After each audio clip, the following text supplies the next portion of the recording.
नमस्कार प्रणाम आप सबको के। आप सबके दुआ आशीर्वाद से एगो हम कविता लिखले बानी गरीबी पे। हाय रे गरीबी। तो आई सुनल जाओ कविता के भाव का बा। और हाँ, ये वीडियो के शुरू से अंत तक देखम। जहाँ गलती हुई कमेंट में जरूर बताइम ताकि ओकरा पर हम सुधार करी। ठीक, भगाई मत, शुरू से देख के बता वो समझ। ठीक बा, तो आई सुनल जाओ, मजा आई सुनम ना सभ्यता। कविता के भाव बा। एगो बात सुनाई सबके, एगो बात सुनाई सबके, सुनला खोल के कान। एगो बात सुनाई सबके, सुनला खोल के कान। काहे केहू करत नइखे गरीब के सम्मान। काहे केहू करत नइखे गरीब के सम्मान। गरीब कौनो पैना ह, गरीब कौनो पैना ह। अच्छा चाही व्यवहार। अमीर बाड़ा बहुते बाकी, अमीर बाड़ा बहुते बाकी। ठीक नइखे विचार। बुद्धि और विचारे से होला, बुद्धि और विचारे से होला सबके पहचान। काहे केहू करत नइखे गरीब के सम्मान। काहे केहू करत नइखे गरीब के सम्मान। दू पैसा कमाए जे, दू पैसा कमाए जे देखावे लागे अकड़। दू पैसा कमाए जे देखावे लागे अकड़। गलती रहे ओकरे में, गलती रहे ओकरे में, बाकी बन जाता लड़कड़। गलती रहे ओकरे में, बाकी बन जाता लड़कड़। सोच समझ के बोलत नइखे, सोच समझ के बोलत नइखे। करे लागे बखान। काहे केहू करत नइखे गरीब के सम्मान। काहे केहू करत नइखे गरीब के सम्मान।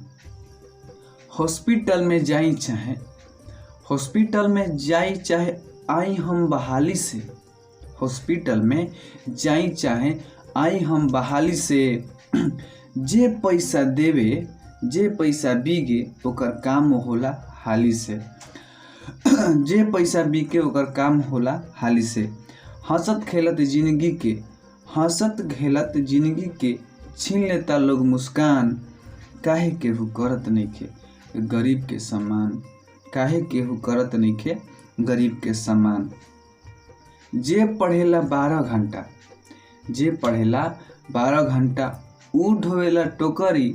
आ बिना पढ़े वाला लइकन के लाग जाता नौकरी। जे पढ़ेला 12 घंटा ढोवे लोग टोकरी। आ बिन पढ़ल लइकन के लाग जाता नौकरी। इहे सोची सोची के, इहे सोची सोची के पागल बने जवान। आ काहे केहू करत नइखे गरीब के सम्मान। काहे केहू करत नइखे गरीब के सम्मान। झूठ के लोग साथ देवेला, झूठ के लोग साथ देवेला।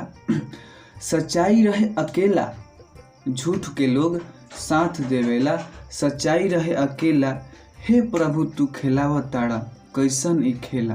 हे प्रभु खिलाव ताड़ा कैसन ई खेला। आपन लोगवा काम जब पड़े, आपन लोगवा काम जब पड़े तो हो जाला अनजान।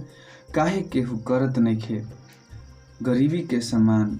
काहे केहू करत नइखे गरीब के सम्मान। कहेला सुधीर मिलके, कहेला सुधीर मिलके उठावल जाओ आवाज। कहेला सुधीर मिलके उठावल जाओ आवाज। सबका निर्णय एक होखे, सबका निर्णय एक होके ऐसन होके समाज। आज के नेता ऐसन, आज के नेता ऐसन करे लोग लुटान। आज के नेता ऐसन करे लोग लुटान। काहे केहू करत नइखे गरीब के सम्मान। काहे केहू करत नइखे गरीब के सम्मान। ई रउआ सबनी के आशीर्वाद से लिखले बानी। और जहाँ गलती हुई आप सब कमेंट में जरूर बताई और अपना ही छोटका के आशीर्वाद सभी जरूर दी। जय हो, जय माता दी। और हमारा चैनल के सब्सक्राइब करी सुधीर संगम ऑफिशियल के। और जितना हो सके, जितना हो सके शेयर करी। धन्यवाद। Love you.